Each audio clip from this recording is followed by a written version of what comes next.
kalimah la ilaha illallah. La ilaha illallah. Jangan kita termasuk orang yang mudah dan bahkan berbanyak mengucapkan kalimah ini, tapi kita tidak menjaga hak-hak kalimah la ilaha illallah. Kunci pintu surga la ilaha illallah. Bismillahirrahmanirrahim. Assalamualaikum warahmatullahi wabarakatuh. Alhamdulillahirabbil alamin. Allahumma shalli ala sayyidina Muhammad wa ala ali sayyidina Muhammad. Sahabat, teman-teman yang beriman yang insyaallah dirahmati oleh Allah Subhanahu wa taala, pada kesempatan yang sangat mulia ini, mari sama-sama kita simak, kita dengarkan tausiah dari guru kita almarhum Syekh Al-Jabir tentang kedahsyatan kalimat la ilaha illallah. Untuk lebih jelasnya, mari sama-sama kita simak tayangan berikut ini.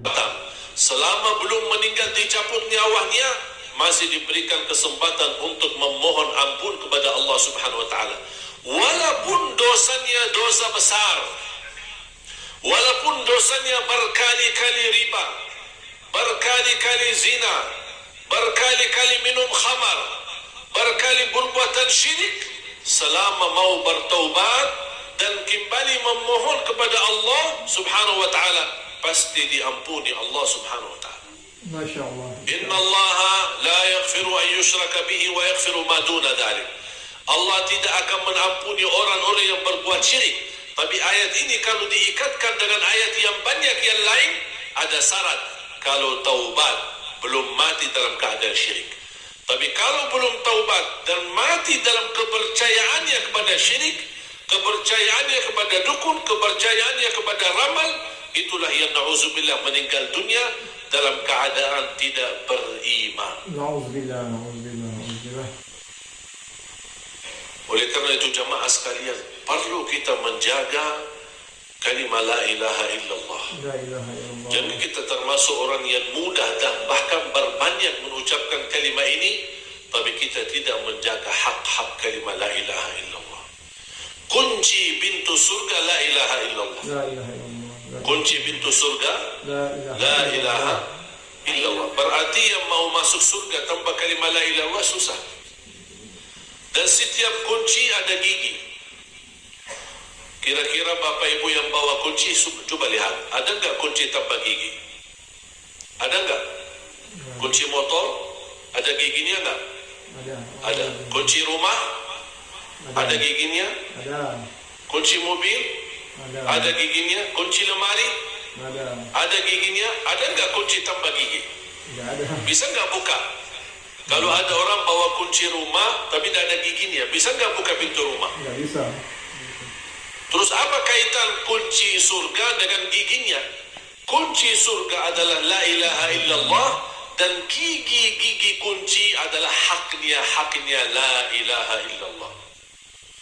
Di antaranya kewajiban kita ikhlas menjaga kalimah la ilaha illallah, mengucapkan kalimah la ilaha illallah. Man qala la ilaha illallah khalisan min qalbi dakhala al-jannah. Barang siapa yang mengucapkan kalimah ini la ilaha illallah dengan ikhlas, tulus hati, dijamin menjadi ahli surga. Masya Allah. Man qala la ilaha illallah mukhlisan min qalbi, di riwayat muqinan min qalbi, illa harramahu Allah 'ala an-nar. Barang siapa yang ucapkan kalimah la ilaha illallah dengan penuh keyakinan, akan Allah haramkan masuk neraka. Masya Allah, teman-teman, Masya Allah. Ini sebuah kemuliaan. Mudah mengucapkan kalimah ini. Bahkan kalimah ini saking mudahnya, saking ringannya, dia tidak butuh menggerakkan bibirnya. Dia tidak butuh menggerakkan bibir. Saking mudahnya kalimah ini, sangat ringan atas lisan, atas lidah kita. Coba kalau kita tutup rapatkan bibir kita, bisa enggak kita ucapkan la ilaha illallah? Coba rapatkan mulut kita, rapatkan bibir dan ucapkan la ilaha illallah. Bisa atau tidak? Coba pelan-pelan, tambah suara, pelan-pelan, khusyuk. Coba gerakan lidahnya saja, tambah gerakan bibir. Bisa tidak ucapkan kalimah itu? Bisa. Sangat bisa. Bisa. Beda sama kata subhanallah, gerakan bibirnya. Alhamdulillah, Allahu Akbar, wala hawla wala quwata illa billah. Itu memberikan kesimpulan betapa mudahnya mengucapkan kalimah ini. Berkali-kali, sampai kita tidak butuh menggerakkan bibirnya. Artinya saat kita mengucapkan, karena tidak ada gerakan bibir, berarti orang yang ada di samping kita dia tidak tahu apa yang kita ucapkan. Itu menjadi pelajaran begitu murninya ikhlas mengucapkan kalimat la ilaha illallah. Saking ikhlasnya tersembunyi dalam mulut kita sampai orang tidak bisa melihat gerakan mulut kita. Saking ikhlasnya kalimat ini. Dan itu inti daripada bagaimana kita bisa menjaga ikhlas.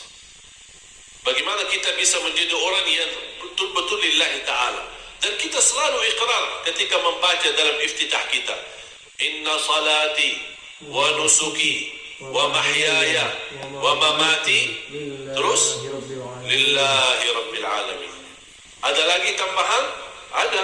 Lanjut. Apa kelanjutannya? La syarikalah.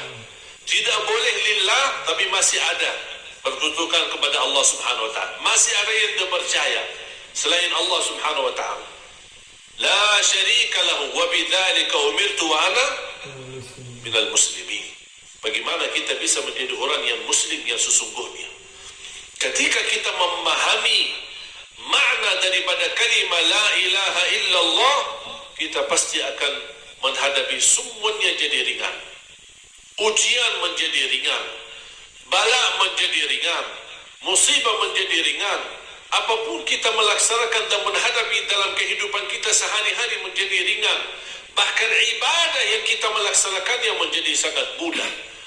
Karena kita sudah selalu mendepankan la ilaha illallah. La ilaha illallah. Para nabi dan rasul diutus oleh Allah untuk kalimat ini.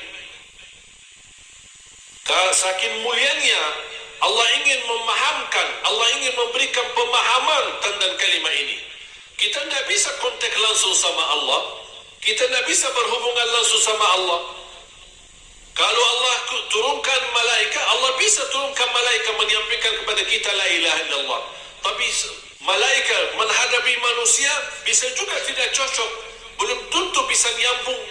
Makanya Allah utuskan manusia adalah para nabi dan rasul yang Allah pilih dari tengah manusia menjadi orang yang suci supaya sama-sama manusia memiliki kelebihan di sisi Allah.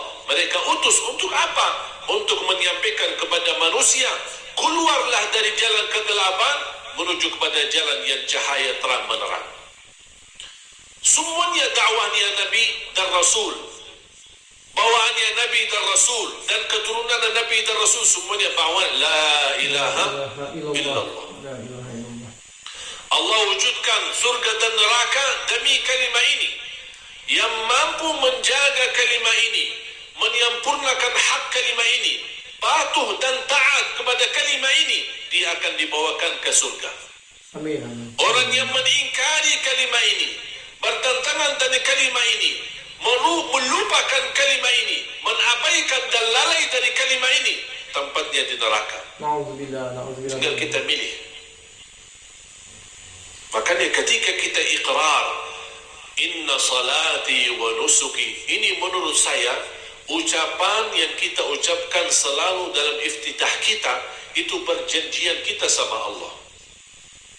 Tapi sadari enggak kita setiap salat kita janji sama Allah, ya Allah, salatku untukmu, ibadahku untukmu, hidupku untukmu. Jangankan hidup aku saja, tapi matiku pun untukmu. Semuanya lillahi rabbil alamin. Dan kita meyakinkan dengan kata iftitah itu, setiap kita membaca Al-Fatihah, iyyaka na'budu wa iyyaka nasta'in, hanya kepadamu, coba didahulukan iyyaka.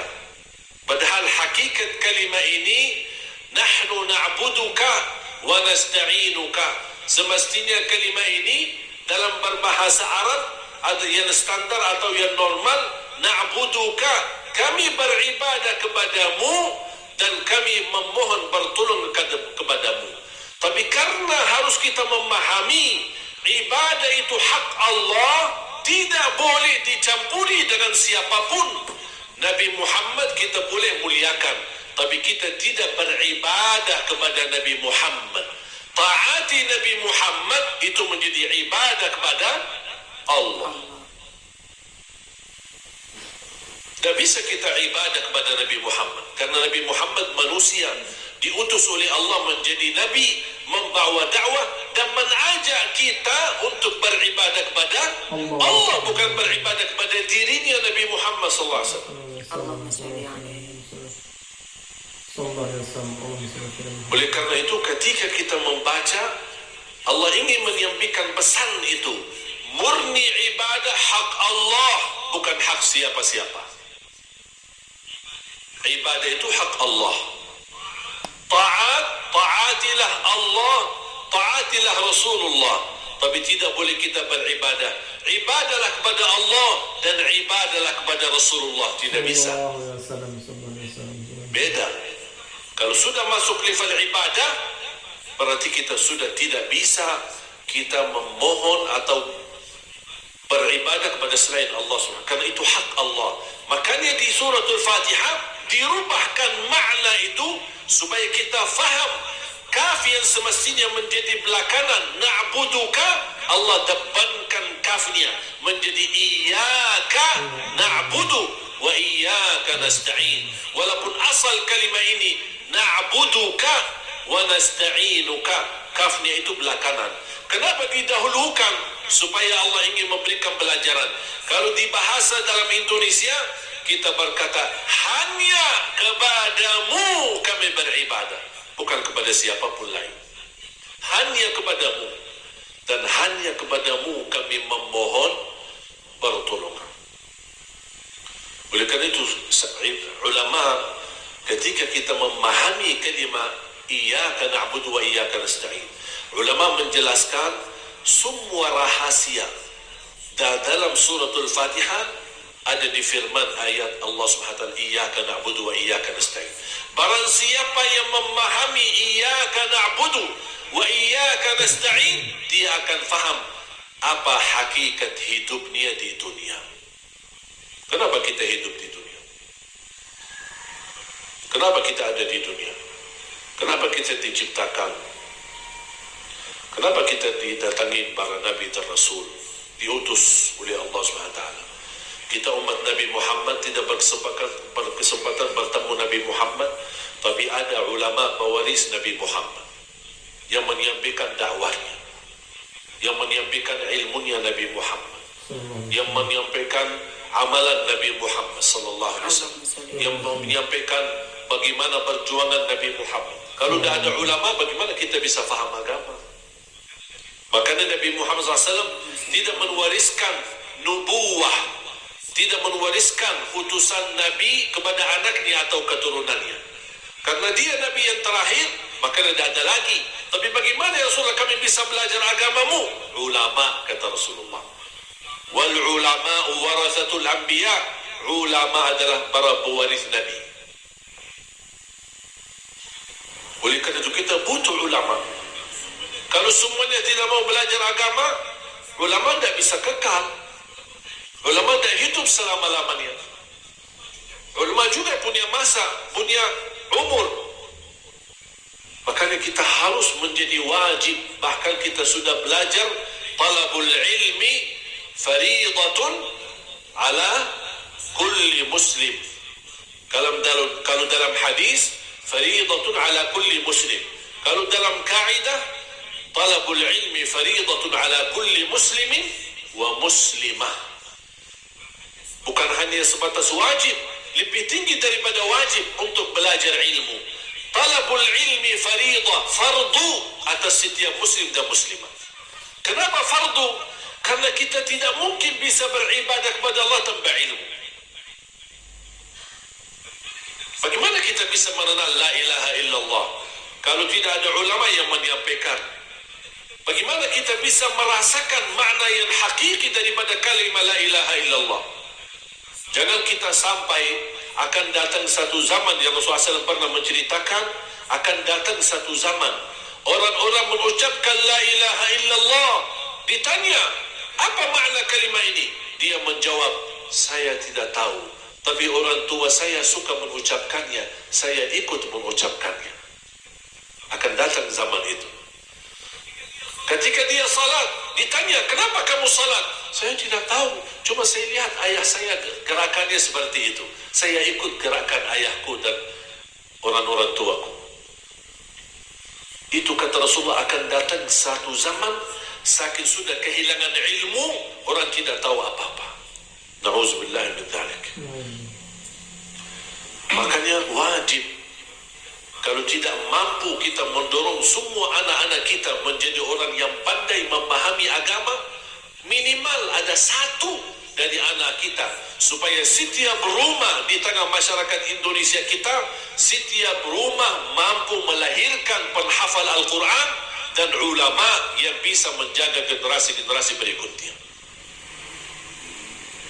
Saya harap kalau kita besok sebagai orang tua meninggal dunia, kita meninggal dunia dalam keadaan husnul khatimah. Amin. Tidak merasa gelisah, tidak merasa takut, karena kita sudah tahu dan kita bersama-sama mewujudkan cita-cita.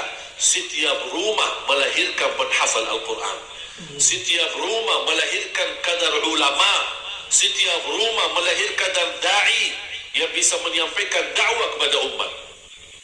Begitu kita dipanggil oleh Allah, insya Allah, ya ayyatuhan nafsul mutmainnah, irji'i ila rabbiki radiyatan mardiyah. Tenang, jiwa, meninggal dalam keadaan tumanina, ketenangan dari Allah Subhanahu wa ta'ala. Tidak ada rasa kesedihan dan tidak ada rasa ketakutan. Tidak ada rasa kesedihan ketika kita tinggalkan keturunan kita. Kenapa tidak sedih? Padahal biasanya orang sedih kalau orang meninggal dunia, meninggalkan keluarganya, meninggalkan keturunannya. Tapi orang mukmin tidak pernah sedih karena dia meninggalkan anak salih dan salihah. Dia tidak merasa sedih dan tidak pernah merasa takut apa yang akan dia hadapi di kemudian hari. Sesudah meninggal dunia, dia akan hadapi mungkar nakir, dia akan hadapi hayatul barzakh di kubur, dia akan hadapi bangkitan hari kiamat, dia akan hadapi hisab, dia akan hadapi jalan di atas sirat, dia hadapi dia jalan di atas neraka jahannam. Bisa jadi menjadi salah satu orang yang jatuh dalam neraka jahannam. Dia tidak ada rasa takut. Kenapa tidak takut? Karena dia sudah sebelum menghadapi sakratul maut, dia sudah mempersiapkan diri bekal dengan amalan-amalan salih menghadapi semua yang membuat orang lain ketakutan. Dia justru tidak merasa ketakutan karena selama hidupnya dia selalu sama Allah. Ketika dia mati, Allah yang bersama dia. Alhamdulillahirrahmanirrahim. Sahabat yang beriman, itulah tadi ilmu yang disampaikan oleh guru kita. Mudah-mudahan bermanfaat, mudah-mudahan dapat kita amalkan, mudah-mudahan kalimat la ilaha illallah dapat kita zikirkan terus, dapat kita lapaskan terus setiap saatnya. Karena kalimat la ilaha illallah ini sangat bermanfaat sebagai kunci untuk kita masuk ke dalam syurga. Mudah-mudahan kita semua masuk ke dalam syurga tanpa hisab, mati dalam keadaan husnul khatimah. Baik itu kita, keluarga kita, sahabat kita, khususnya kaum muslimin dan muslimat. Amin amin ya rabbal alamin. Saya akhiri. Assalamualaikum warahmatullahi wabarakatuh.